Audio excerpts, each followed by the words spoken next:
Et tu peux nous sauver tous ceux, parfaitement ceux qui s'approchent de Dieu.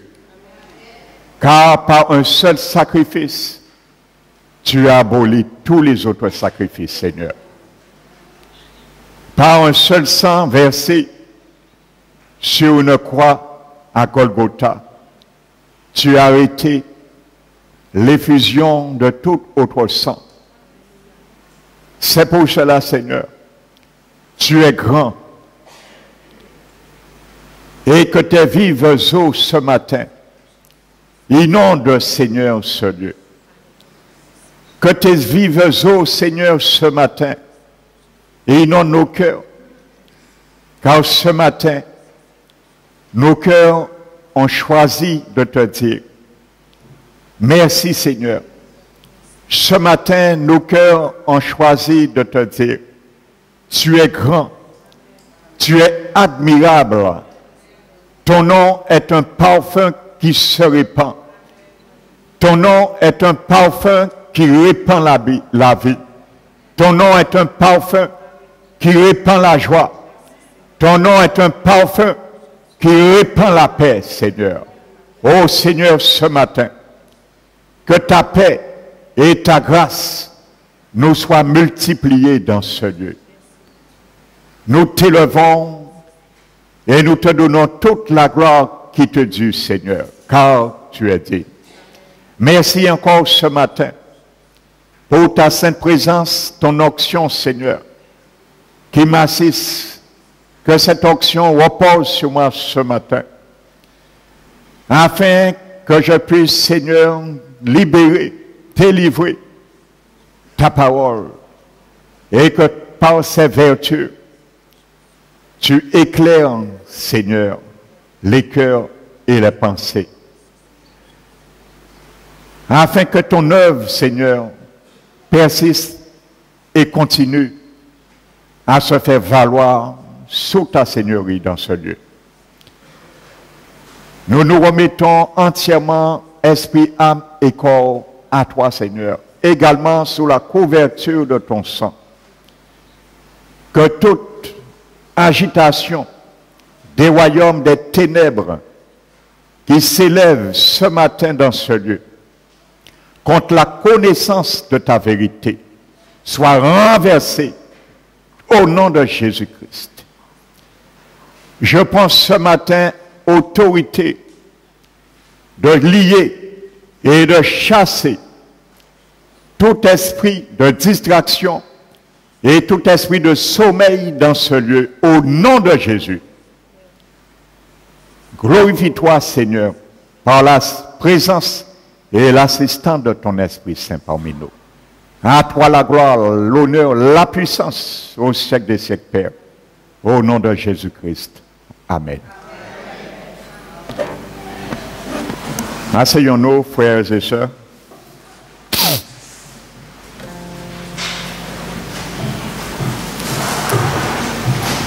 Je vous bénis dans le nom et la présence de notre Seigneur Jésus-Christ. Alléluia. Je bénis également tous ceux et celles qui nous visitent ce matin. Vous êtes à la bonne place, car le Seigneur veut parler ce matin. Alléluia. Donc que son nom soit glorifié et exalté. Amen. Donc sans plus tarder, j'ai beaucoup de matériaux à partager avec vous, donc sois attentif. Alléluia. C'est pour cela que j'ai chassé tout esprit de sommeil, de distraction, afin que tu sois ni distrait. Et si le sommeil veut t'attaquer, tu te pinces et tu dis sommeil, ce n'est pas le moment. Alléluia. Maintenant, nous allons être attentifs à la parole de l'Éternel. Car ce matin, par sa grâce, tu vas recevoir des révélations. Amen. Donc, je précise pour ceux qui prennent cet enseignement aujourd'hui, il s'agit de la dîme. Qu'en dit la Bible? Alléluia. Donc, un sujet qui a été beaucoup, qui est aujourd'hui dans ce dernier siècle, est très attaqué par le plan de l'adversaire, afin de détruire l'œuvre du Seigneur et de détruire le salut également dans la vie de ceux et celles qui ont fait alliance avec le Seigneur. Donc je ne vais pas m'étendre. Ceux et celles qui veulent les précédents enseignements, aujourd'hui c'est la 3e partie, l'avant-dernière partie. Donc ils sont tous enregistrés, donc vous pouvez les avoir gratuitement sur CD ou DVD. Alléluia. Donc il suffit de les commander près de notre frère Fabrice. Amen. Manico. Donc je vais continuer. Nous étions arrêtés dans le livre des Hébreux et le chapitre 7. Je vous demande de reprendre cet épître. Alléluia. Donc je disais que je vais commencer à prendre les passages qui sont plus clarifiés, explicites. Et ensuite, nous allons prendre les passages qui sont les moins explicites. Alléluia. Qui parlent de ce sujet, ce sentier antique. Amen. Donc prenons le livre des Hébreux et le chapitre 7. Amen. La parole de Dieu nous dit, à partir du verset 1, en effet, ce Melchisédek était roi de Salem, sacrificateur du Dieu très haut. Alléluia.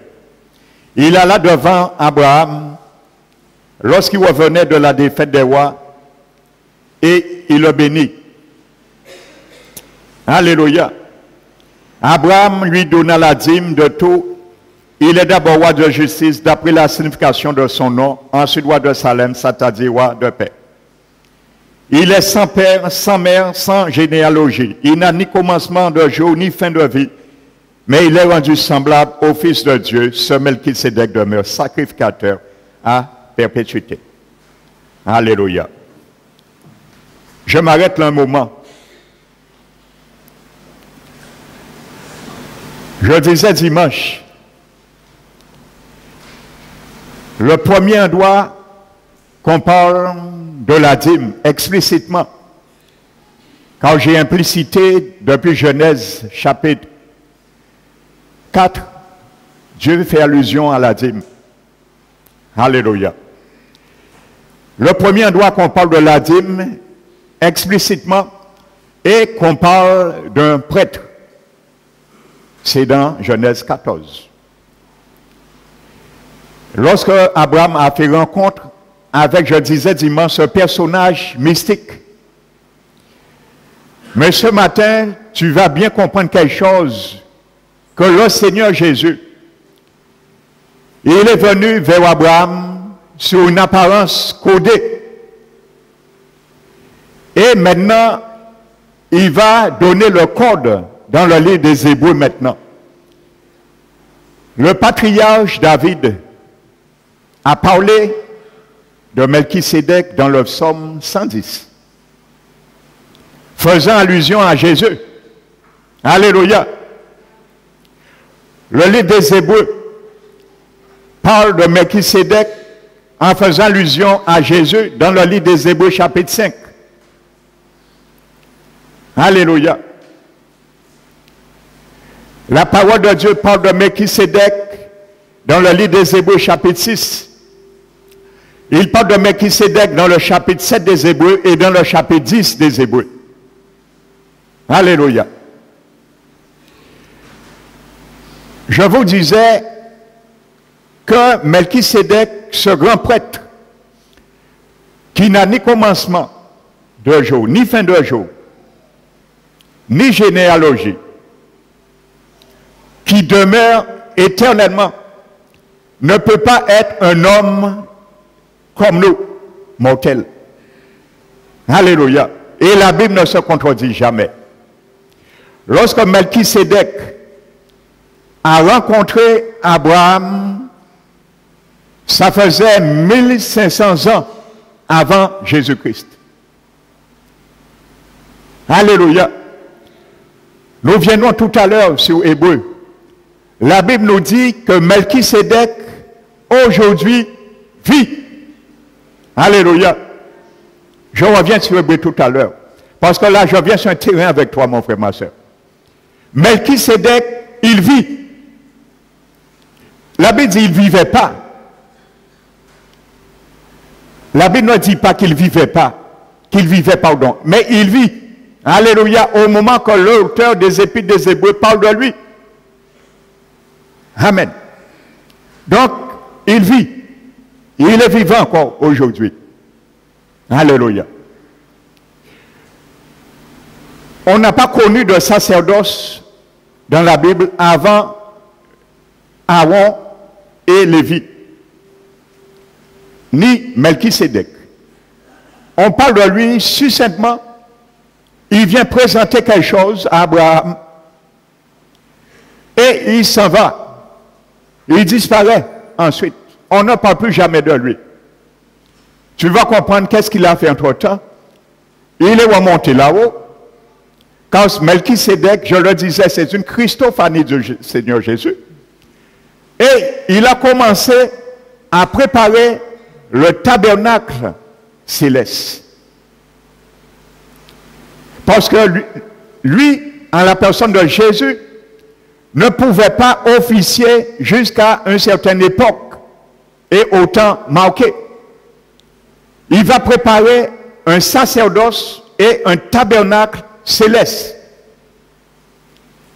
Et lui-même va donner, Moïse, le plan, la réplique de ce tabernacle céleste.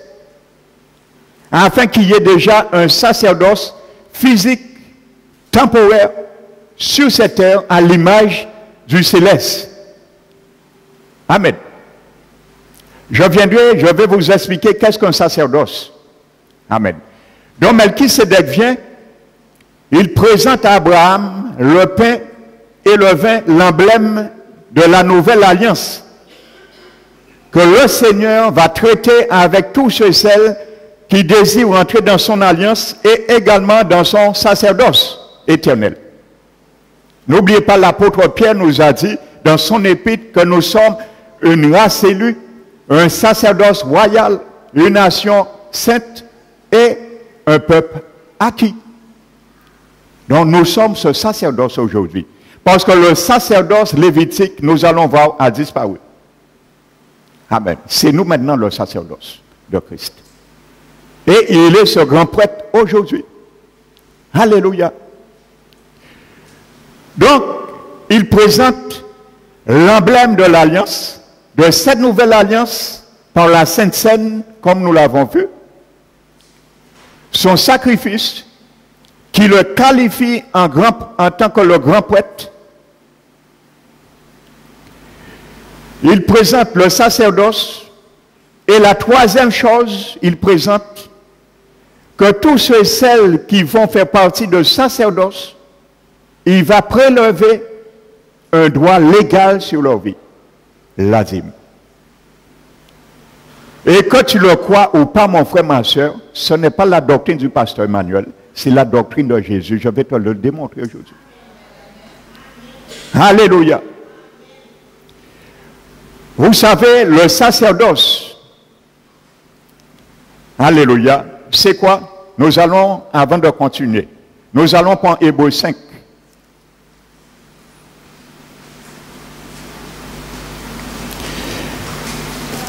Un sacerdoce, premièrement, premier point. Verset 1, Hébreux 5. En effet, tout souverain sacrificateur pris du milieu des hommes est établi par les hommes dans le service de Dieu afin de présenter des offrandes et des sacrifices pour les péchés. Le premier but du sacerdoce que Dieu a implanté sur cette terre et qui subsiste au ciel, c'est déjà établir des sacrificateurs qu'on appelle des prêtres. Ce n'est pas prêtre catholique, Alléluia. Dieu pas mettre ministère prêtre, il y a 5 ministères, pas ni prêtre dedans. Le prêtre, c'est un souverain sacrificateur ou un sacrificateur, ce que la Bible appelle un prêtre. Alléluia. Il travaille, il officie dans la prêtrise du Christ. Allez, c'est ce qu'on appelle la vraie terminologie du terme biblique, le mot prêtre. Alléluia. À part ça, la qui a fait l'enceint, qui apporte une grande robe, en gros crucifix, ça passe ça. Alléluia. Donc je passe. Donc, il est là pour présenter des sacrifices à l'avantage du peuple pour Dieu. Il fait la médiation entre Dieu et le peuple. Et c'est pour cela la Bible dit qu'il y a un seul médiateur, c'est Jésus qui le fait aujourd'hui. Alléluia. Il est le grand souverain sacrificateur. Amen. Mais dans le sacerdoce, nous allons le voir, le Seigneur avait institué la dîme. Et chaque fois que le sacerdoce était établi, nous allons voir au cours des siècles, il y a des moments de déclin dans le peuple Israël. Lorsque le peuple arrêtait de donner la dîme, le sacerdoce s'arrêtait aussi. Donc Melchisédek est en train de nous faire comprendre quelque chose qui sera la semence d'une chose qui sera expliquée, moissonnée dans les pages à venir. Alléluia. Donc, il présente ceci et nous montre qu'il y a 3 choses qui ne peuvent jamais être dissociées, mon frère, ma soeur. C'est l'alliance du Seigneur Jésus, le sacerdoce, son sacerdoce et la dîme. Jamais dans la Bible ça a été dissocié. Amen. Je disais l'autre jour, au temps des déclins, je ne vais pas m'étendre, il y a un moment donné, un roi était rentré, il avait fait des idoles, rentré dans le temple et il avait chassé les prêtres, les sacrificateurs, les lévites. Donc, il ne pouvait pas officier dans le sacerdoce. Qu'est-ce qui s'est passé? Dieu a châtié son peuple. Parce que la présence de Dieu ne pouvait pas être là. Il a ramené quelqu'un pour ramener l'ordre et ramener le sacerdoce à la personne de Ézéchias, le roi Ézéchias. Il a ramené les sacrificateurs, il a ramené les lévites et ils ont repris leur poste. Et la bénédiction de Dieu est retournée en Israël. À un moment donné, Israël, rebelote, a abandonné la dîme encore. Ils ont refusé encore de donner la dîme. Le sacerdoce a été interrompu également. Il a ramené un prophète, Néhémie, alléluia, pour ramener encore le sacerdoce. Après l'esclavage des 70 années de la déportation, par leur désobéissance, Dieu a déporté les 10 tribus qu'on appelle le royaume du Nord, qui étaient constituées des 10 tribus d'Israël, et ensuite les 2 autres tribus d'Israël à la personne de Benjamin et Juda. Ils ont été déportés par les Assyriens et ensuite par Nebuchadnezzar. Après 70 années d'esclavage, ils sont revenus par Néhémie. Dieu a restauré le sacerdoce. Ils ont recommencé à donner leur dîme. La bénédiction de Dieu a recommencé à tomber sur le peuple. Une 3e fois encore, le roi belote encore, le peuple a abandonné la dîme. Le sacerdoce a été interrompu. Le Seigneur a suscité le prophète, le dernier prophète, qui a existé 333 ans avant Jésus-Christ. Malachie. Donc Malachie fait la transition entre l'Ancien et le Nouveau Testament. Et tu vas voir, la dîme ne s'est pas arrêtée à Malachie. Il a perduré jusqu'à aujourd'hui. Alléluia. Malachie a exhorté le peuple encore. Parce que les sauterelles, les Gétélec, dévoraient les vignes par une malédiction. Ils ont retourné, ils ont redonné leur dîme, les Lévites, les sacrificateurs ont repris leur poste et les écluses des cieux ont été ouverts. Aujourd'hui. Aujourd'hui, le dernier prophète de notre génération, par amour pour son peuple, parce que beaucoup de chrétiens rejettent aujourd'hui cet enseignement, il y a cet enseignement à des détracteurs. Eh bien, Jésus, le dernier prophète de notre siècle, c'est lui maintenant qui est venu en personne. Et il emmène pas mal de serviteurs, de servantes en enfer aujourd'hui. C'est le dernier prophète. Comme il n'y a pas quoi, Malachie, ce n'est pas les Juifs qui ne croient pas maintenant, mais les chrétiens qui ne croient pas. Jésus est venu, le prophète des chrétiens, et il emmène certaines personnes en enfer, prendre des témoignages et regarder qu'il y a des millions de chrétiens qui sont en enfer parce qu'ils ne donnaient pas leur dîme. Et on ne prend point garde, quand même ça. Alors ce matin, point garde à ce qui sera dit ce matin. Alléluia. Donc maintenant, le sacerdoce a commencé lorsque, vous savez, Abraham, je viendrai sur Melchisédek tout à l'heure, Abraham a eu Jacob, son petit-fils, et Isaac, son fils. Lorsque Jacob a eu, je vous explique comment le sacerdoce lévitique a commencé. Amen. Lorsque Jacob, dont ce nom a changé, été changé en Israël, alléluia, c'est un petit-fils d'Abraham et il a fait, lorsqu'il a fait son troisième fils, qu'on appelle Lévi, le fils de Jacob, son troisième fils, il s'appelle Lévi. Après la naissance de Lévi, Dieu a suscité Moïse 400 ans après la naissance de Lévi, le fils de Jacob, son troisième fils. Dieu a suscité Moïse d'être le chef de son peuple, les Juifs, Israël. Amen. Donc, le sacerdoce a commencé par Moïse 400 ans après la naissance de Lévi, le troisième fils de Jacob. Donc, le sacerdoce a commencé avec la loi de Moïse.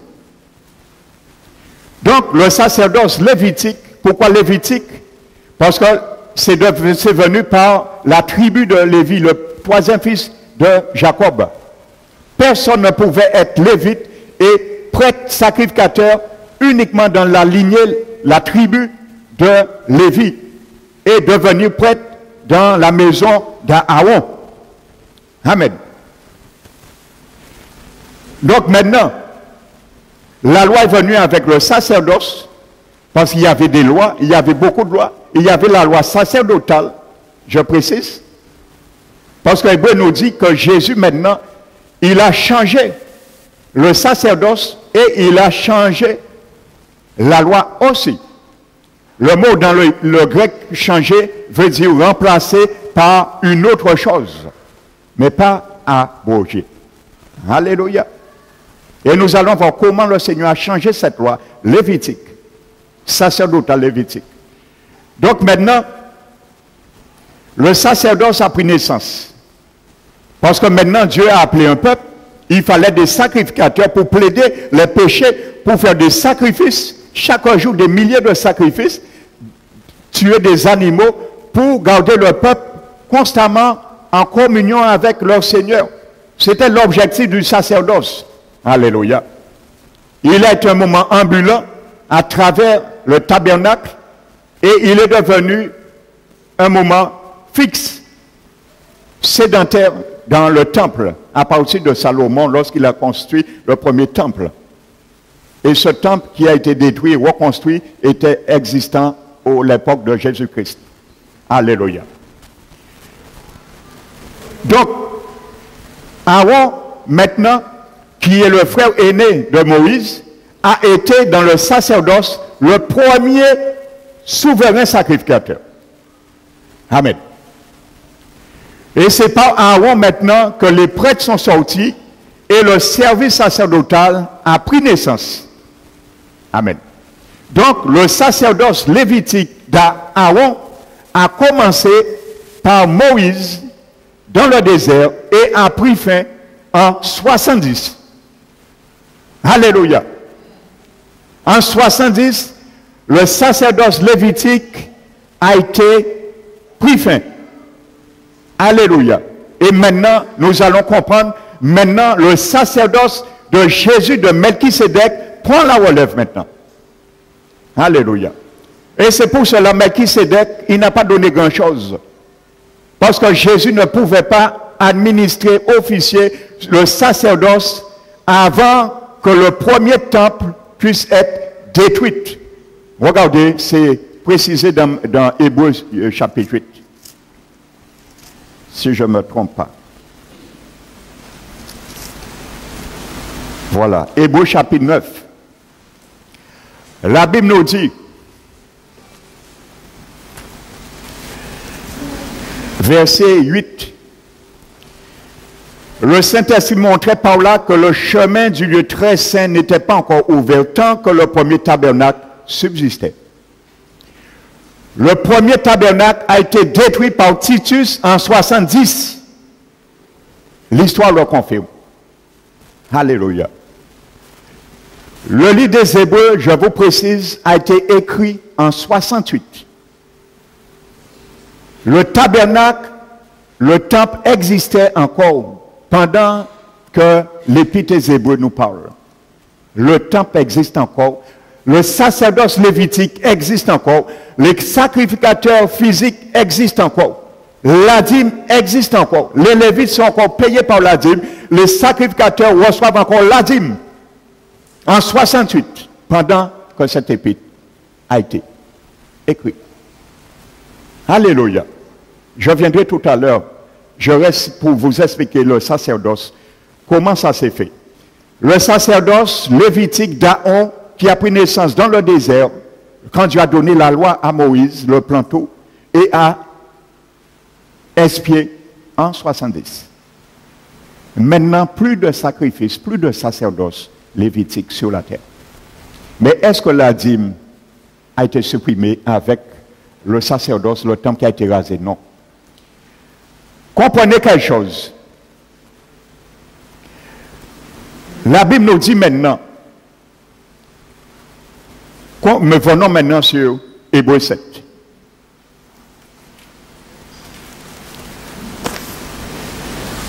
La Bible nous dit, verset 4, Melchisédek demeure sacrificateur à perpétuité. Hein. Ce n'est pas moi qui le dis. Hein. C'est marqué là. Donc, à part un homme normal qui était présenté à Abraham, j'ai lu beaucoup de conjectures hein, sur Melchisédek. Hein. J'en ai lu. Hein.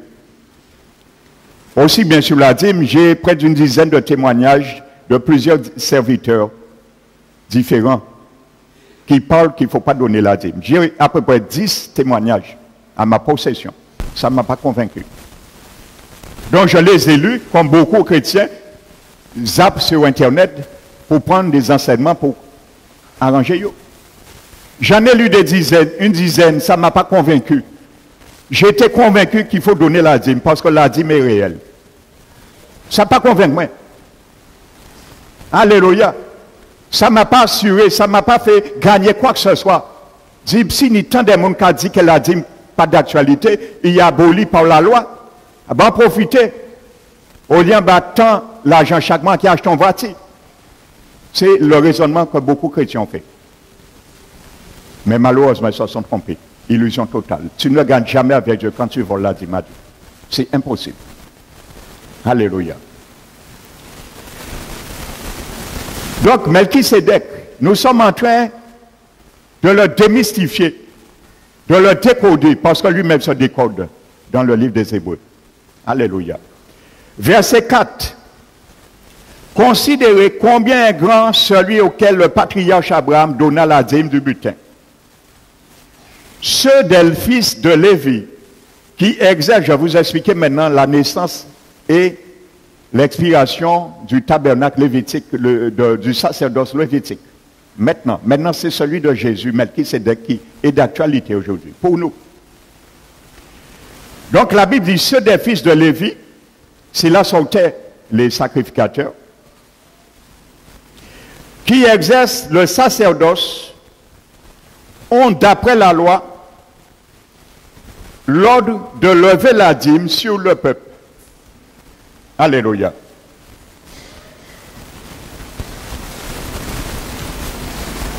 Prenons le livre de Nombres, le chapitre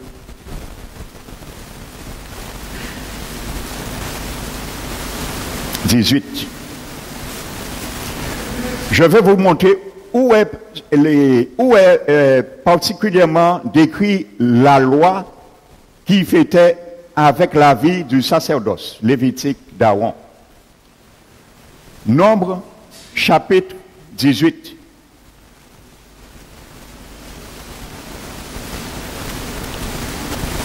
Ne perdons pas Hébreu. Nombre, chapitre 18. Vous allez lire depuis le premier verset. Amen. Verset 21, vous allez tout lire. Au verset 21, je donne comme possession aux fils de Lévi tout dîme en Israël pour le service qu'ils font, le service de la tente d'assignation. Ainsi de suite. Donc voici là cette loi lévitique qui a été instaurée dans le tabernacle. Donc la dîme était là. C'était pour les Lévites dont Lévi devait prélever la dîme sur tous ses frères, les Juifs, sur tous ses frères, et lui, les Lévites, devaient donner 10, la dîme de la dîme, aux sacrificateurs. Les sacrificateurs, c'était eux qui faisaient vraiment les sacrifices, et les Lévites, les subalternes du temple. Alléluia. Donc, ils vivaient, les Lévites, les sacrificateurs vivaient de la dîme. C'était leur gagne-pain, leur salaire. Amen. Donc, la vie du sacerdoce est décrite, particulièrement dans Deutéronome 18. Vous allez lire. Amen. Donc, c'est pour cela, le livre des Hébreux nous dit, sois attentif, ceux des fils de Lévi qui exercent le sacerdoce ont, d'après la loi, je viens vous lire la loi, Deutéronome, entre autres, ce n'est pas le seul verset exhaustif. D'après la loi, l'ordre de lever la dîme sur le peuple. C'est un ordre. Ce n'est pas quelque chose optionnel. Ce n'est pas quelque chose facultatif. C'est un ordre. Ils avaient droit de prélever sur le peuple. C'est un impôt. Alléluia. Et maintenant, regardez ce qui est dit de Melchisédek. C'est là que je vais venir. C'est-à-dire sur le frère qui, cependant, sont issus des reins d'Abraham. Et Melchisédek, lui qui ne tirait pas des Juifs, des Lévites, de la tribu d'Aaron, Melchisédek, lui qui ne tirait pas de son origine, parce qu'il n'a ni généalogie, ni commencement, ni fin de jour. Melchisédek. Alléluia. Il leva la dîme sur Abraham et il bénit celui qui avait les promesses. Alléluia. Je viens maintenant avec toi et comprends quelque chose. L'Hébreu nous parle, la loi a commencé 430 ans, Galates 3, notez-nous le dit. La loi de Moïse, entre autres la loi du sacerdoce lévitique, est venue 430 ans après la promesse d'Abraham. Après la rencontre d'Abraham avec Melchisédek. 430 ans après. Amen. La Bible nous dit que Melchisédek a prélevé, il a dîmé Abraham. Il a pris quelque chose qui le revient de droit. Alléluia. Il a prélevé la dîme sur Abraham. Melchisédek n'a pas de sacerdoce sur la terre. Le sacerdoce lévitique n'existait pas encore. Il prélève la dîme sur Abraham. Alléluia. Donc ça veut dire que les Juifs, vous savez, ils appelaient leur Seigneur Jéhovah ou Yahvé. Les Lévites étaient des serviteurs qui servaient Jéhovah ou Yahvé. Et le peuple était le peuple de Jéhovah Yahvé. C'est sur cette appellation qui connaissait Dieu. Et bien souvent, pour ne pas désacraliser le nom de Dieu, il n'y a pas qu'à crier ni Yahvé ni Jéhovah, il y a qu'à crier Dieu Adonai. Alléluia. Parce qu'ils considéraient que le nom était tellement saint, donc il ne faut pas y crier ni Yahvé ni Jéhovah, mais Adonai. Abraham, lui, Melchisédek apporte un nom. Le mot que les Juifs prononçaient, c'était simplement au niveau de leur Dieu, dans la nation juive. Mais Melchisédek va employer un terme hébreu qui décrit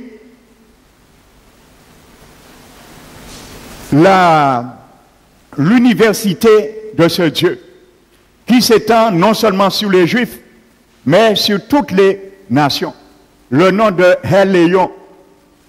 Alléluia. C'est ça que ça veut dire ce mot. Donc, Melchisédek prononce ce mot, et lui, le sacrificateur de ce Dieu. Donc, il dit déjà implicitement, sa sacrificature ne va pas s'étendre uniquement sur les Juifs, mais sur le monde entier. Alléluia. Donc, s'il prélève, la Bible nous dit que les Lévites qui ont droit de prélever la dîme sur leur frère, qui est issu du règne d'Abraham, les Lévites, les Juifs, mais Melchisédek a prélevé la dîme sur Abraham. Et comme il a prélevé la dîme sur Abraham, Lévi n'était pas encore né. Aaron n'était pas encore né. Mais la Bible nous dit, au moment que Melchisédek a pris la dîme sur Abraham, il a pris la dîme sur Aaron, il a prélevé sur Lévi, et il a prélevé sur moi et toi aujourd'hui. Lévi était dans ses reins. Le mot rein dans ses reins en grec veut dire que ça veut dire que Lévi est amené à exercer exactement ce que Abraham a fait, de donner sa dîme. C'est ça que ça veut dire, il était dans ses reins. Il n'était pas encore né. Alléluia. Donc la Bible nous montre que Melchisédek a prélevé la dîme sur un système qui n'était même pas encore établi. La loi n'existait pas. Et c'est par la loi lévitique qu'on devait prélever la dîme sur les Juifs par les Lévites. Mais Melchisédek, lui, il a prélevé la dîme sans qu'il y ait de loi. Ça veut dire, lui, il n'est pas juif, mais il prélève la dîme de son droit. Alléluia. Donc, il a prélevé la dîme. Il n'y avait pas de loi, il n'y avait pas de sacerdoce encore. Il a prélevé la dîme. Alléluia. En dehors de la loi qui demandait aux Lévites, c'est uniquement sous les Juifs que les Lévites devaient prélever la dîme. Mais Melchisédek a prélevé la dîme sur un peuple qui lui-même ne lui appartenait pas, si on parle littéralement, physiquement. Lui, il avait ce droit. Alléluia. Il avait le droit de déroger cette loi lévitique. C'est ce que Dieu nous explique. Melchisédek, qui lui n'était pas qui sortait pas de cette tribu, a prélevé la dîme sur Abraham et sur les Lévites. Quand Abraham lui a donné la dîme, il a prélevé la dîme sur les Lévites. Alléluia. Donc la loi n'existait pas encore. Amen. C'est venu 430 ans après. Donc Melchisédek l'a prélevé avant la loi. Vous comprenez? Donc la loi n'annule pas par la grâce la dîme. Quand Abraham, Jésus l'a prélevé sur Abraham, la loi n'existait pas. Le sacerdoce lévitique n'était pas mis en place. C'est venu 400 ans après la naissance de Lévi. Lévi n'était pas encore né. Il a prélevé la dîme. Et il le dit bien, il a prélevé sur Abraham et sur Lévi et Aaron. Alléluia. Donc, la loi, ce n'est pas la loi qui a amené le prélèvement de la dîme pour le Seigneur. Et ce n'est pas la fin de la loi qui va arrêter le prélèvement de la dîme, non plus pour le Seigneur. Et voici la révélation à travers ce verset. Amen. Donc Melchisédek a prélevé la dîme sur un sacerdoce qui lui appartenait pas. Parce que ce sacerdoce appartenait à Aaron. Le sacerdoce d'Aaron, il y avait des lois. Il fallait être né de la tribu de Lévi, sorti de la maison d'Aaron. Il fallait être choisi. On devenait prêtre par hérédité. On choisissait parmi le peuple. Et il fallait avoir une généalogie pour être prêtre. Sans quoi tu ne pouvais pas être prêtre. La Bible dit, Melchisédek n'a pas de généalogie. Vous allez me dire, Jésus en a, oui, Matthieu 1, notez, parle de la généalogie de Jésus. Mais tu vas bien comprendre, lis la généalogie de Jésus dans Matthieu 1, et après tout de suite, lorsqu'on décrit la généalogie de Jésus, parce qu'il est né de la tribu de Juda, il n'est pas né dans la tribu de Lévi. Donc il ne pouvait pas être prêtre. Alléluia. Tout de suite, la Bible dit, voici maintenant comment est arrivée la naissance de Jésus. Donc la généalogie que parlent les évangiles de Jésus, ce sont des généalogies purement humaines de l'incarnation. Mais il est l'alpha et l'oméga, il n'a ni commencement ni fin. Alléluia. C'est pour cela la généalogie de Jésus en tant que sacrificateur n'est pas connue. Il n'a pas de généalogie. Et regardez bien Néhémie, vous allez le voir. Prenons Néhémie, le chapitre 2. Ne perdons pas Hébreu. Néhémie, chapitre 7. La Bible nous dit, verset 64, ils cherchaient leur titre généalogique, mais ils ne les trouvèrent point, on les exclut du sacerdoce. Alléluia. Note aussi également Esdras, chapitre 2, verset 61-63, c'est la même chose. Lorsqu'on cherchait pour être prêtre, il fallait avoir une généalogie. Et dans cette généalogie, tu devais sortir de la tribu de Lévi, sans quoi tu étais exclu du sacerdoce. Alléluia. Un prêtre avait un mandat à l'époque dans le sacerdoce lévitique, un sacrificateur avait un mandat de 25 années maximum. Il rentrait prêtre à 25 ans et il rentrait à la retraite à 50 ans. Alléluia. Jésus a vécu 33 ans et demi. Donc vous voyez bien, sa prêtrise, son sacerdoce n'était pas d'Aaron. Il aurait pu rentrer à 25 ans dans sa fonction. Mais il est le Melchisédek. Parce que son sacerdoce ne peut pas être attribué par un homme. On devient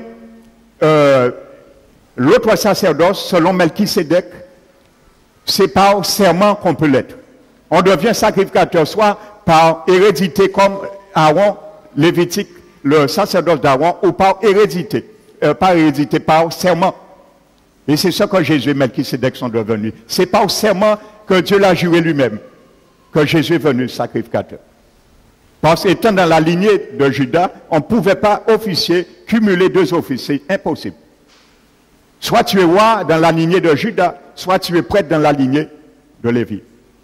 Regardez bien, dans les chroniques, je crois, il y a un roi, Osias. Il était de la tribu de Juda. À un moment donné, il est rentré dans le lieu saint pour brûler du parfum. Les sacrificateurs l'ont dit, tu es roi, tu n'as pas l'option pour cela. Reste à ta place. Il a insisté, il a été frappé de lèpre. Il était roi, il n'était pas de la tribu de Lévi. On ne pouvait pas cumuler ces deux offices. Alléluia. Et il est rentré dans le lieu saint, il a brûlé du parfum en tant que roi de la tribu de Juda. Il a été frappé de l'Éternel de lèpre. On lui a dit, tu ne peux pas faire ça. Et il n'y a que Melchisédek et Jésus qui pouvaient le faire. Alléluia. Zacharie chapitre 6 le dit. Alléluia. Zacharie 6 nous le dit. En parlant de Jésus. Qu'il aura ces deux offices. Prêtre et roi. Zacharie chapitre 6.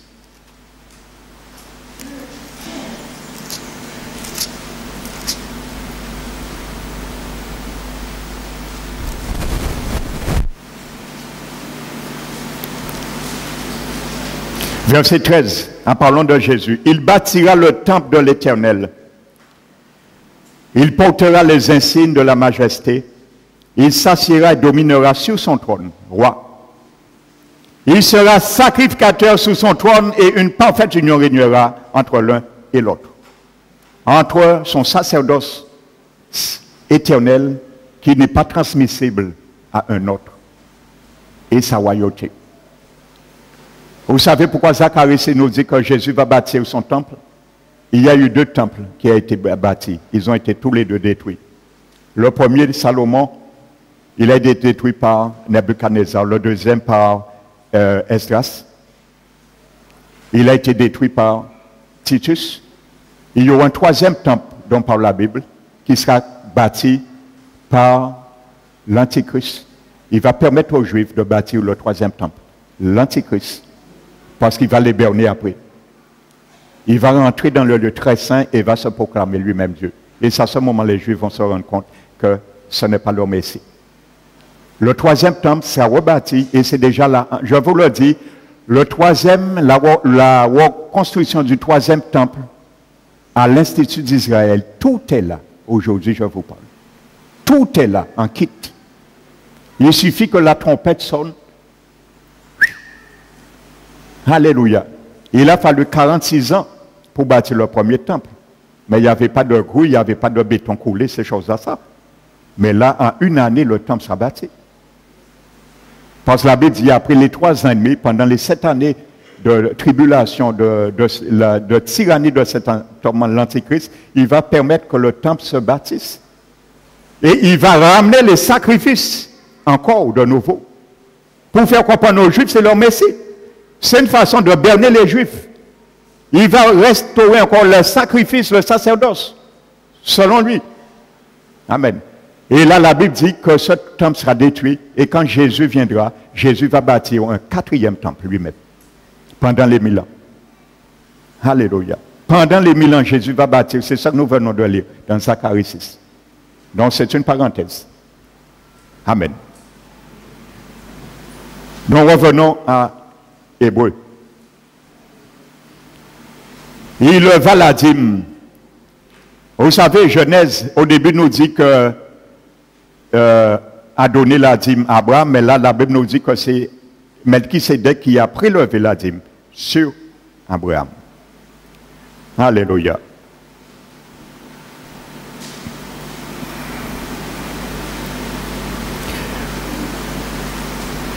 Donc, continuons. Et ceci, verset 8. Ceux qui perçoivent la dîme sont des hommes mortels. Écoute-moi, mon frère, ma soeur. Je t'ai dit, au moment que l'auteur des Épîtres des Hébreux parle aux chrétiens, le tabernacle existe encore. Les Lévites, les sacrificateurs existent encore. Parce qu'il a été écrit en 68 et le temple a été détruit en 70. Écoute ce que la Bible dit. Il dit, ceux qui perçoivent la dîme, en 70, la dîme a existé toujours. Il faut arrêter de noter si la grâce.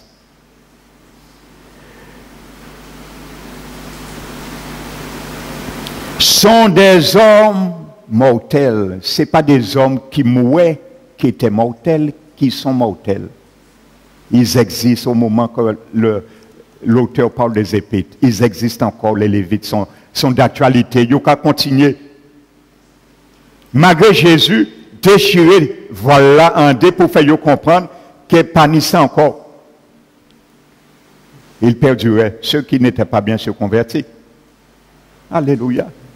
Les Lévites étaient de vivants, d'actualité, ça se faisait toujours. Ils percevaient leur dîme. Alléluia.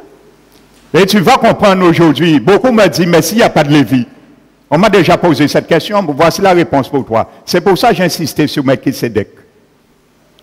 Effectivement, à 70, il n'y a plus de sacerdoce, c'est rasé. Le sacerdoce d'Aaron s'annule et Melchisédek prend la relève. Mais regarde bien, il a prélevé sur Abraham, il n'y avait pas de sacerdoce. Parce que son sacerdoce ne dépend pas ni des lois, ni quoi que ce soit lévitique de la lignée d'Aaron.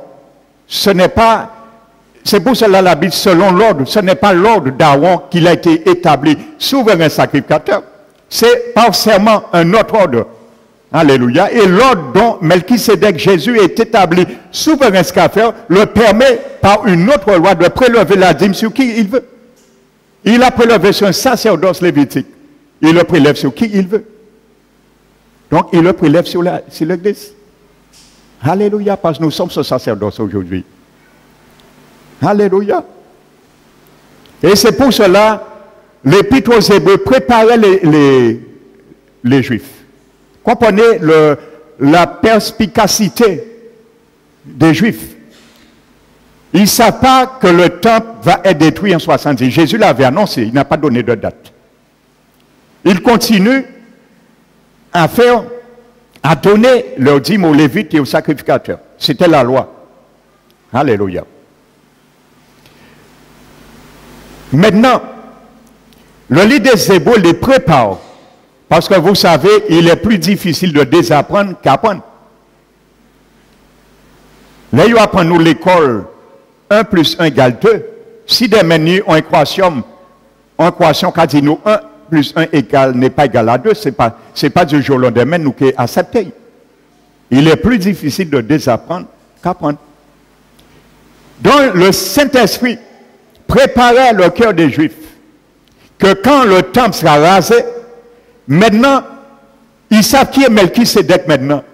Melchisédek qui a prélevé la dîme sur Abraham et sur eux, continue à prélever la dîme parce qu'il n'y a plus de temple.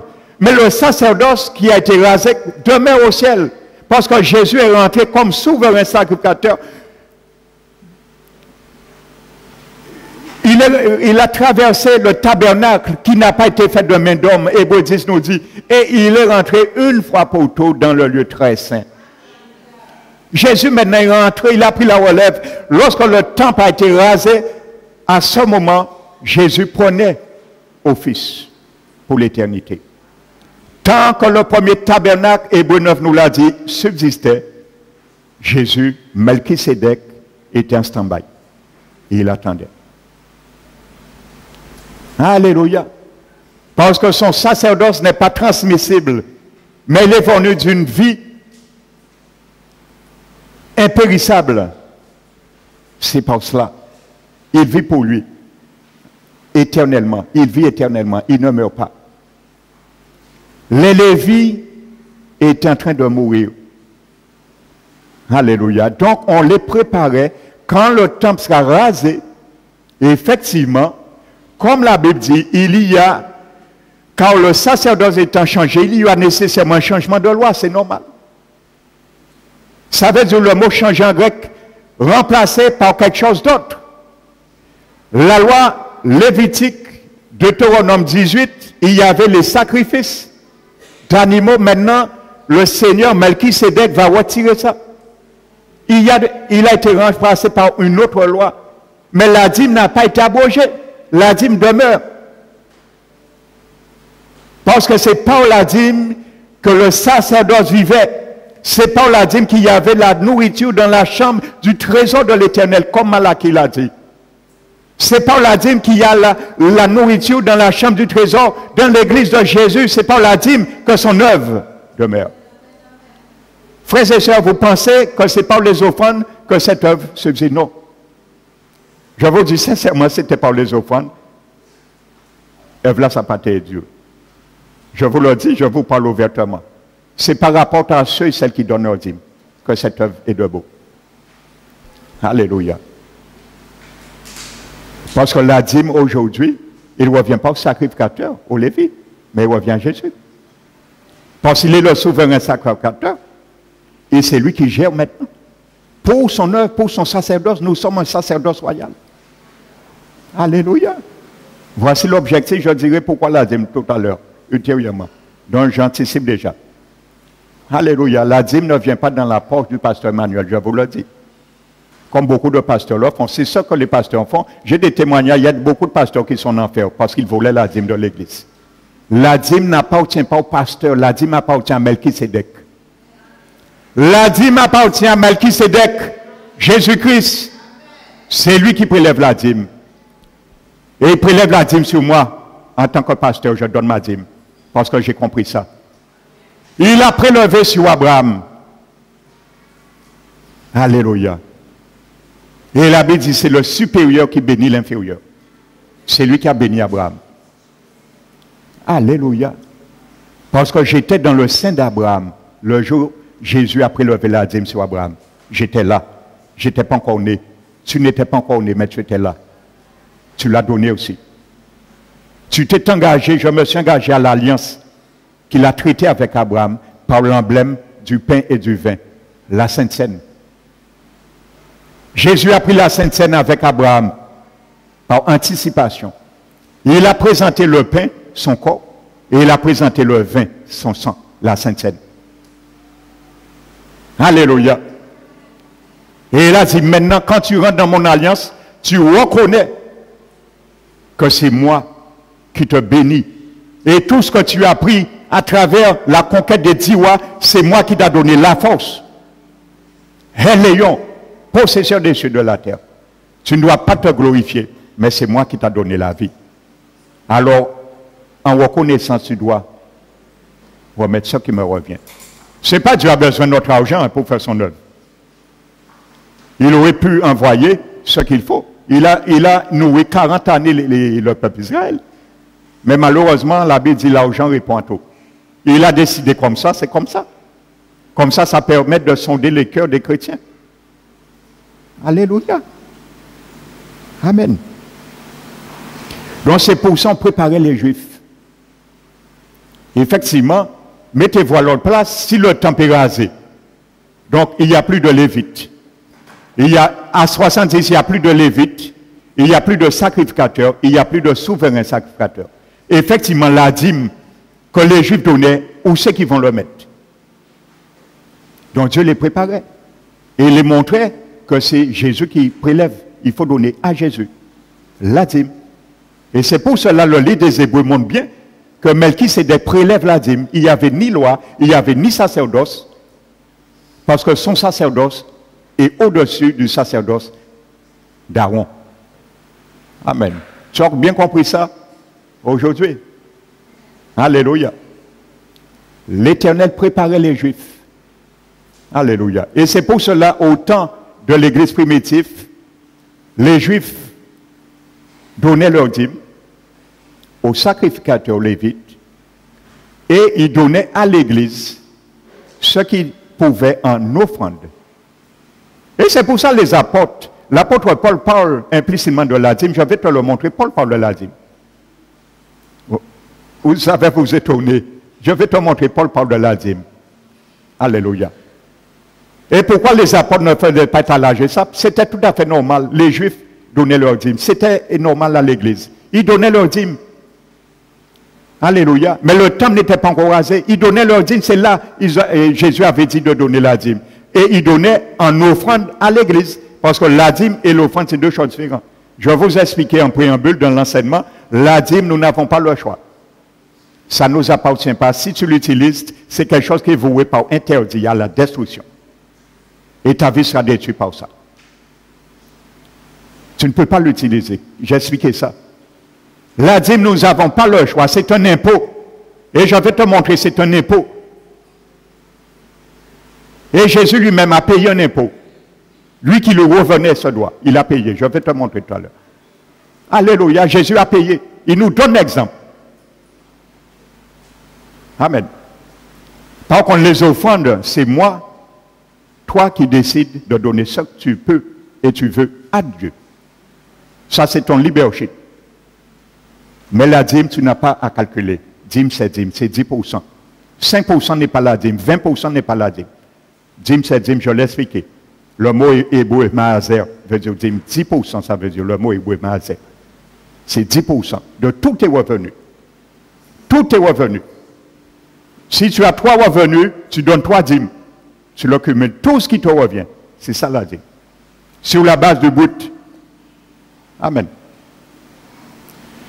Alléluia. Je vais revenir sur ça en conclusion ultérieurement de ça. Donc la Bible dit, il est vivant. Alléluia. C'est marqué là. Melchisédek est vivant. Ce n'est pas le pasteur Manuel qui dit ça, hein. C'est le livre des Hébreux. Melchisédek est vivant. Vous voulez que nous le lisons ensemble? Qu'est-ce qu'il a fait?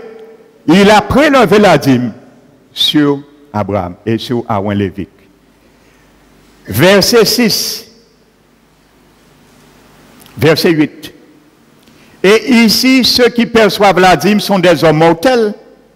Ils sont en train de continuer à percevoir. Dans le grec, je vous ai dit, ils sont en train de mourir. Au moment que l'épître des Hébreux est en train d'être rédigé, les Lévites sont en train de mourir. Pour 2 raisons. Soit ils ne pouvaient pas rester éternellement dans l'office parce qu'à 50 ans, tu rentrais en retraite. Retraite de ta profession. C'est 25 ans que la loi exigeait, la loi lévitique, être prêtre lévitique. Tu commençais à 25 ans, tu arrêtais à 50 ans. Ou sinon, avant, tu mourais. Et tu t'es remplacé. Mais toujours dans la lignée d'Aaron et de la tribu de Lévi.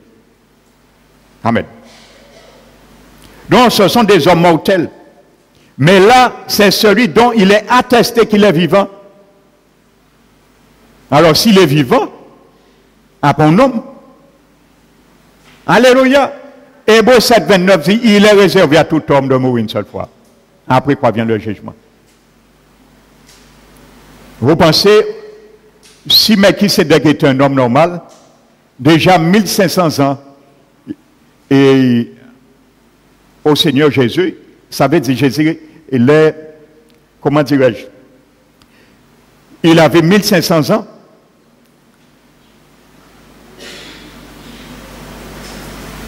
Au moment que le livre des Hébreux parle de lui. Non. Dieu a loué la vie de l'homme aujourd'hui à 70 ans. Et Somme 90 le dit. Les années de nos jours s'élèvent à 70 ans. Et pour les plus robustes, à 80 ans. Et tout ce qu'on tire de cela n'est que peine et misère. Parce qu'ils s'envolent. Ils passent très vite, nous nous envolons. Alléluia. Qui prend garde à ton courroux et à ta colère, à la force de ta colère. Éternel, enseigne-moi à compter mes jours, afin que j'applique mon cœur à la sagesse. Alléluia. Mes paroles pour tout le monde. Alléluia. Parce que le jour où tu meurs, c'est fini.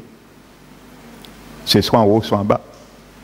Alors il faut bien apprendre à compter tes jours, afin d'appliquer ton cœur à la sagesse de Dieu.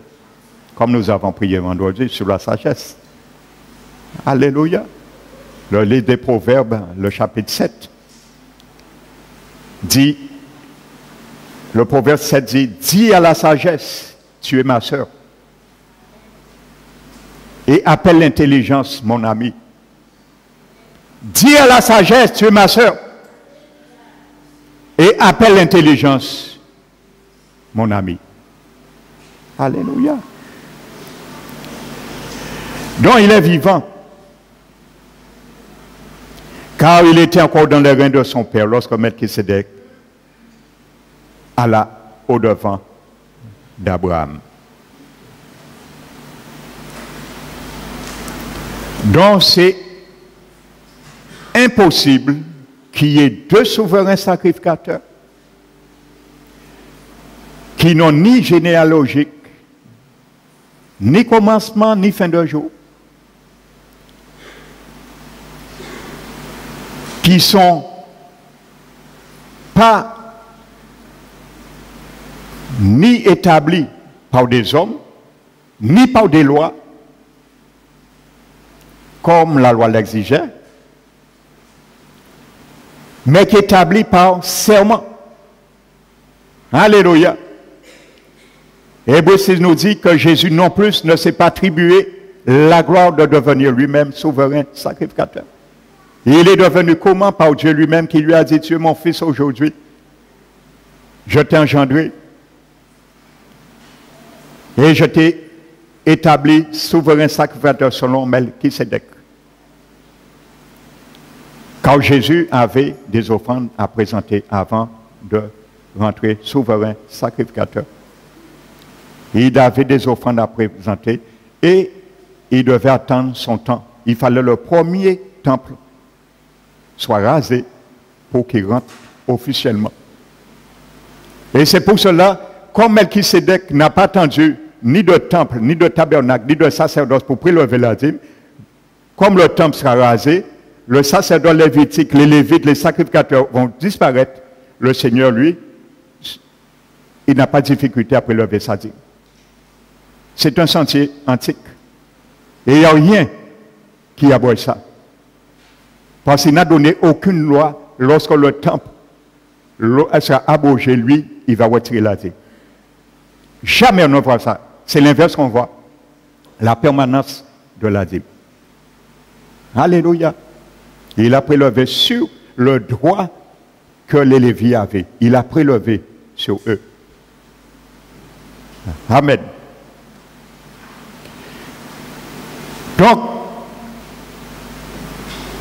Donc il n'y a que Jésus. Et nous, c'est confirmé aujourd'hui. Maintenant, tu comprends ce personnage mystique. Eh bien, le Seigneur Jésus. Il n'y a pas deux. Il n'y a pas deux. Si Melchisédek, il vit, comme dit la Bible, c'est lui le souverain sacrificateur, c'est lui qui prélève la dîme. Jésus ne peut pas être un souverain sacrificateur. Il vit également. Leurs deux sacerdoces est perpétuel, éternel. Ils ont été transmis par serment, par une vie impuissante, impérissable. Ils n'ont pas de généalogie, ni commencement, ni fin de jour. Il n'y a que Jésus. Alléluia. Il ne peut pas y avoir deux. Alléluia. Il ne peut pas y avoir deux. Donc voici là le Melchisédek, il a été décodé. Amen.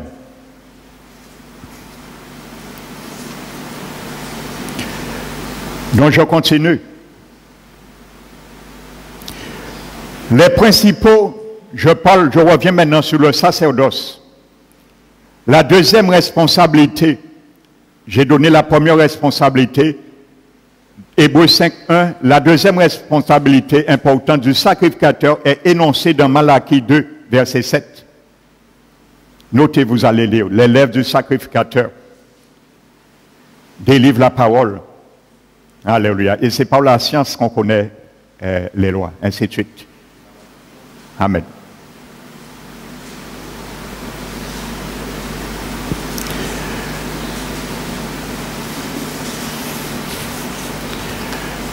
Donc je vais faire un peu l'exégèse de certains contextes dans le livre des Hébreux pendant nos sommes. Nous avons vu que Melchisédek prélève la dîme. Alléluia. Donc le sacerdoce éternel de Jésus a commencé avant la loi. Personne ne peut contredire ça. Avant la loi. Alléluia. Abraham n'était pas un juif. Alléluia. Et nous sommes issus d'Abraham. Vous savez, Romains chapitre 4, verset 20, notez. La Bible nous dit que Abraham a été imputé à justice le jour qu'il a cru. Et la Bible nous dit à quel moment il a cru et à quel moment il a été imputé comme juste. Lorsqu'il était encore incirconcis. Alléluia. Il n'était pas encore sous l'alliance. Écoute bien. La circoncision, c'était le signe de l'alliance que Dieu a traité avec les Juifs. Il fallait les mâles premiers soient circoncis le 8e jour. Jésus l'a été. Il n'a pas violé la loi. Il était juif de la tribu de Juda. Abraham était encore incirconcis. Et la Bible nous dit, il est le père, nous sommes les fils d'Abraham. Il est le père non seulement des circoncis, parce qu'il s'est circoncis après, il est devenu, il a amené la circoncision maintenant. Il n'est pas père de circoncis seulement, mais aussi de tous les incirconcis.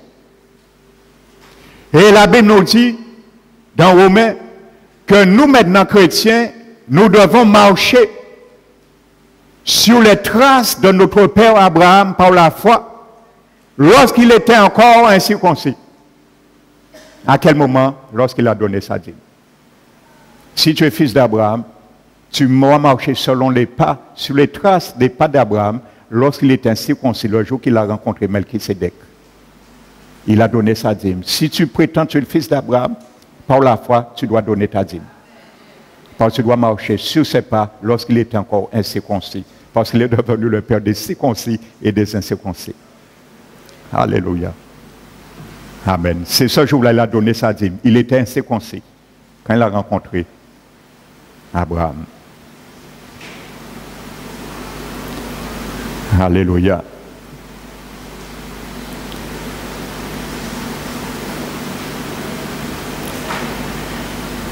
À partir du verset 5 au chapitre 7 d'Hébreux, nous voyons l'intérêt va se fixer sur la relation entre le sacerdoce lévitique et le Christ maintenant. Donc vous pensez, ce n'est pas hasard. Pourquoi aujourd'hui, vous pensez que ce n'est pas hasard que Dieu a laissé le mot Melchisédek après lever la dîme? Si ce n'était pas important, Dieu n'aurait passé sur ça. Il aurait dit aux Juifs simplement, maintenant, quand le temple sera détruit, implicitement, que Jésus sera le nouveau souverain sacrificateur. C'est tout.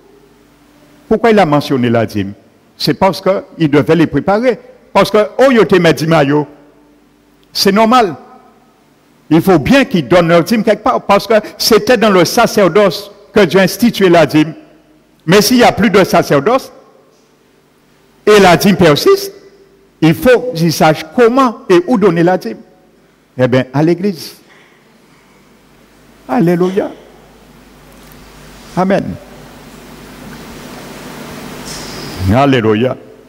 Vous savez, j'ai lu un témoignage que dans des tests patristiques, que selon l'historien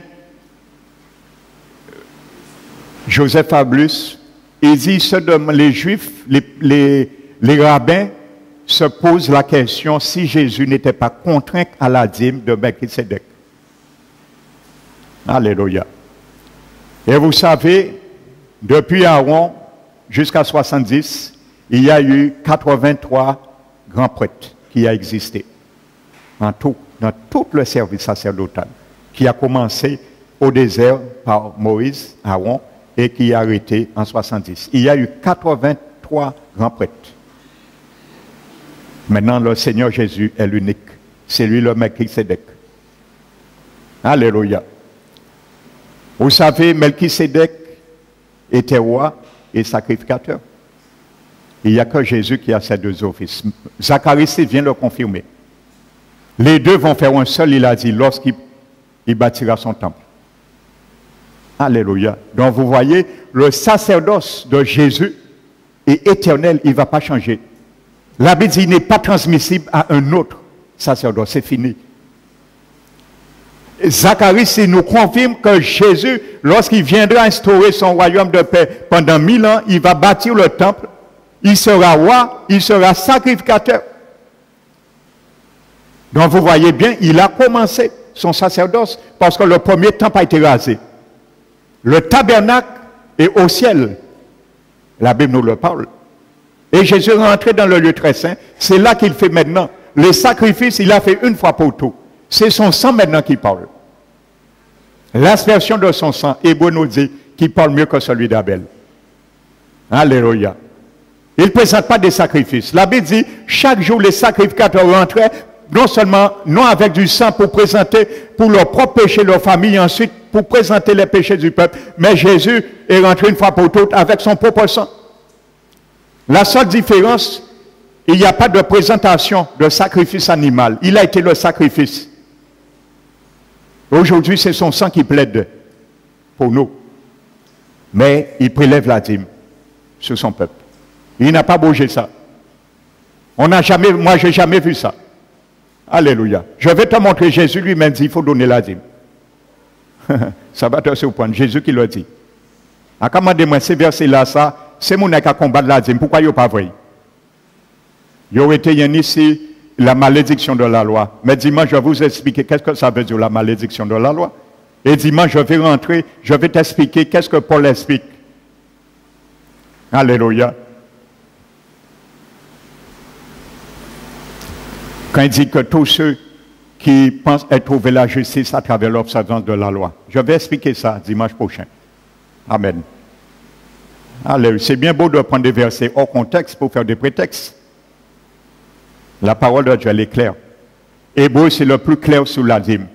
Et nous allons prendre au moment où Jésus était là, des versets qui parlent aussi de cela. Paul a parlé de ça également. Nous allons voir ces textes. Alléluia. Après, Bible, moi seulement ces versets-là, ça y est. Tu as ces versets dans ta Bible aussi.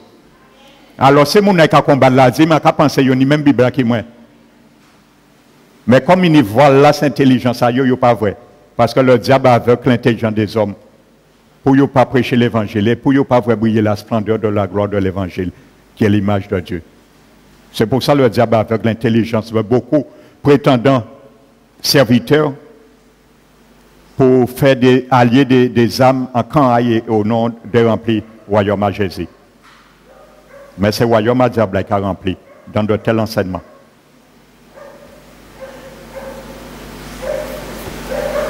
dont l'intérêt maintenant est fixé sur le Seigneur Jésus et le sacerdoce.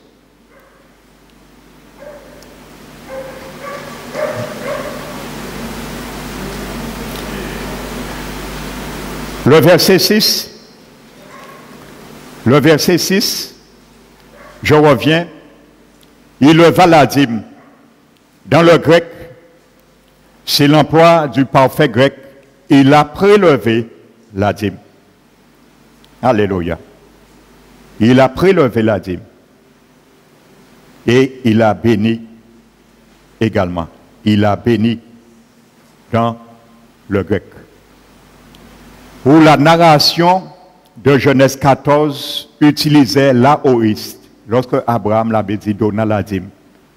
Donc ça veut dire, dans cette allocution grammaticale, écoute bien, c'est une nuance de conséquences durables des actes et même celle de la transcendance, d'appartenance à un autre et permanente. Ça veut dire que le jour que Melchisédek a prélevé la dîme sur Abraham, ça veut dire que c'est devenu une loi. Ça a transcendé. Ça veut dire que l'Abraham ne l'a pas fait une fois, même si ce n'est pas marqué. Le contexte à l'allocution grecque veut dire que Abraham donnait sa dîme à chaque fois et ses descendants également. Nous l'avons vu, Jacob aussi donnait sa dîme. Donc c'était une loi qui a été établi. Même si la Bible ne nous parle pas, c'était tout à fait naturel. Ça se faisait. Alléluia. Abraham ne l'a pas donné une fois, mais il le donnait toutefois qu'il recevait aussi. Alléluia. C'est ça que ça veut dire. Là où est dans le mot hébreu. Alléluia.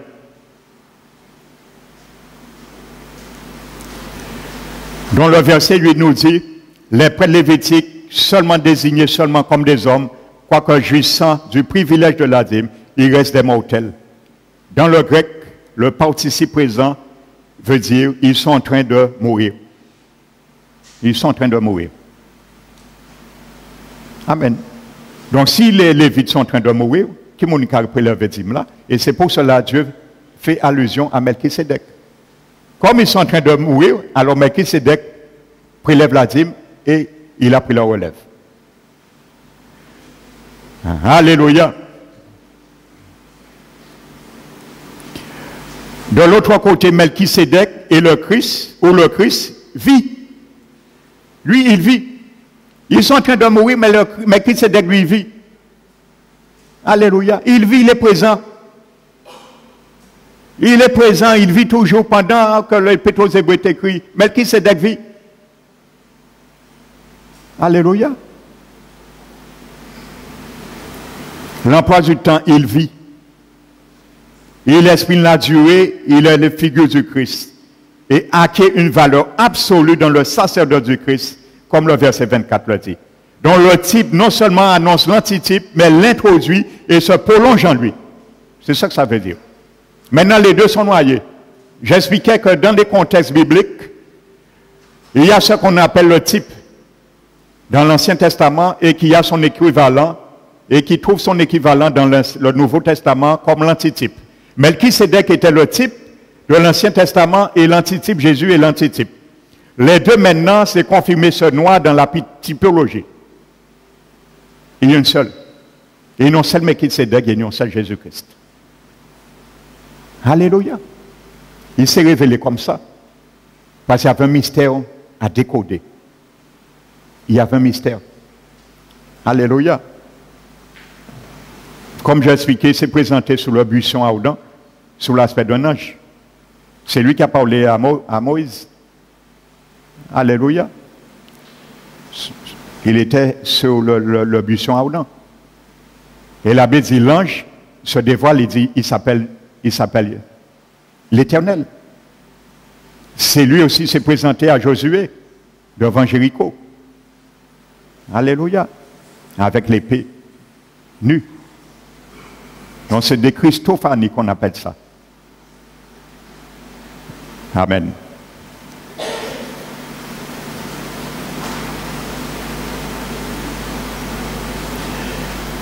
Donc je vais passer sur cela.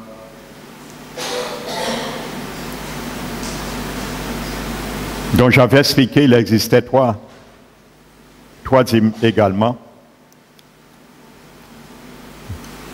Alléluia.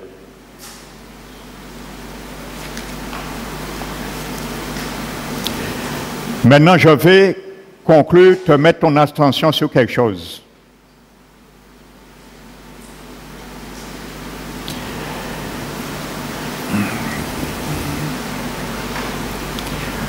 Prenons Exode et le chapitre 30.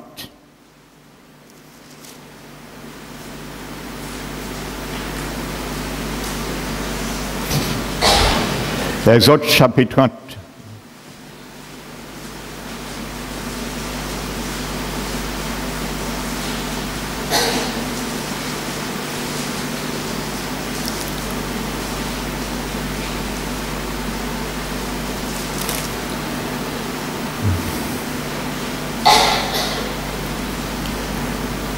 Je vais esquisser pour dimanche prochain, pour venir maintenant, le Seigneur lui-même, dans sa bouche, ce qu'il dit à propos de la dîme. Mais je vais esquisser avec toi. Pour savoir quelque chose, il n'y avait pas que la dîme qui existait, il y avait ce qu'on appelle l'impôt du temple. qui était lié à la dîme. Et cet impôt te liait comme droit d'appartenance au peuple de Dieu. C'est dans Exode chapitre 30. Regardez ce que la Bible dit. Verset 13, en parlant de cet impôt. Voici ce que donneront tous ceux qui seront compris dans le dénombrement, un demi-cycle, selon le cycle du sanctuaire, qui est de 20 kéras, ainsi de suite. Ce sera le don prélevé pour l'Éternel. On appelle ça le demi-cycle, c'était un impôt du temple. Nous sommes à l'époque de Jésus, dans les évangiles. Notez Matthieu 17. 17.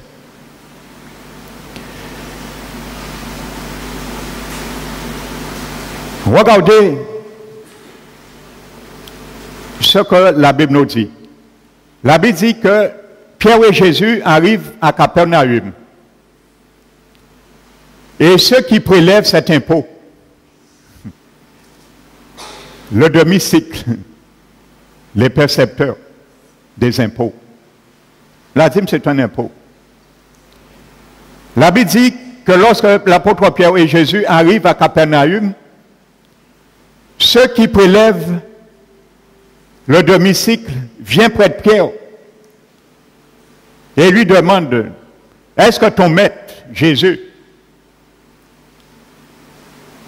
va payer l'impôt? Pierre répond oui. La Bible dit après, lorsqu'il rentre dans la maison, Jésus pose la question à l'apôtre Pierre. Pierre, Simon, que t'en sembles-tu? Qui paye l'impôt? Écoute bien l'impôt. L'impôt du temple. Je vous dis qu'au temps de Jésus, le temple existait. La dîme existait. L'impôt du temple existait. Qui paye l'impôt? Les fils du roi ou les étrangers? Pierre dit les étrangers. Jésus dit les fils sont exempts. Jésus a dit tu as raison. Regardez l'exemple que Jésus nous donne par excellence, celui qui prélève la dîme.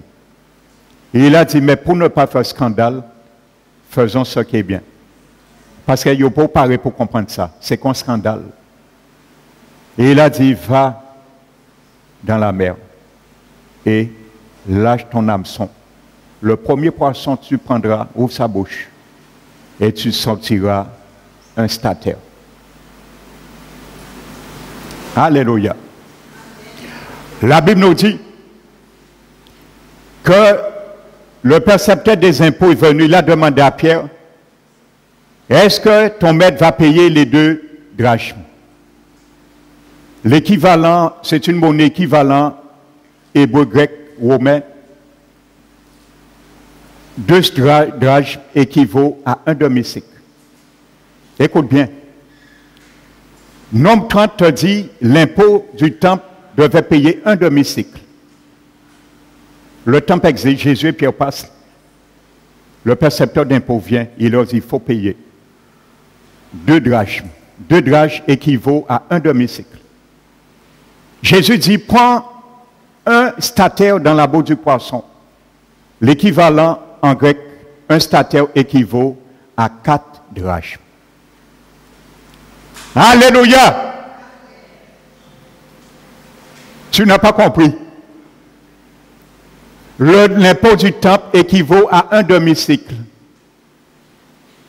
2 drachmes équivaut à un demi-cycle. Ce sont des monnaies différentes, comme le franc, le dollar, l'euro, ainsi de suite.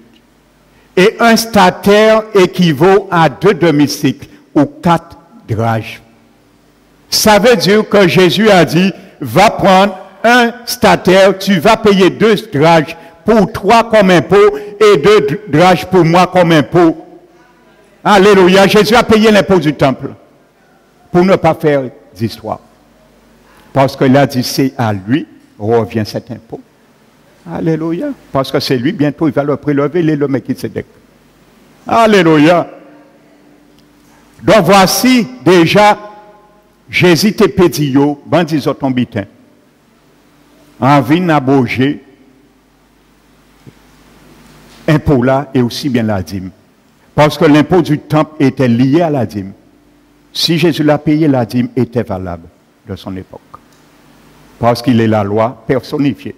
Et il a dit, je ne suis pas venu abolir ni la loi, ni les prophètes, mais l'accomplir. Alléluia. Et dimanche, tu vas voir Jésus dit, il faut donner la dîme, lui-même dans sa propre bouche. Je te donne rendez-vous dimanche avec le Seigneur. Alléluia. Que le nom du Seigneur soit glorifié. Amen. Nous allons nous mettre debout, frères et sœurs, pour remercier l'Éternel. Amen. Nous allons nous mettre debout. Nous allons fermer nos yeux.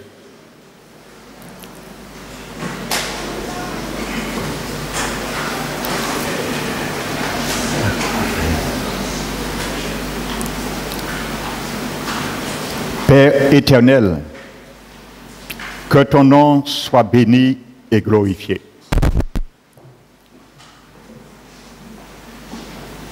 Car nous avons vu dans ta parole la lumière qui a resplendi, Seigneur,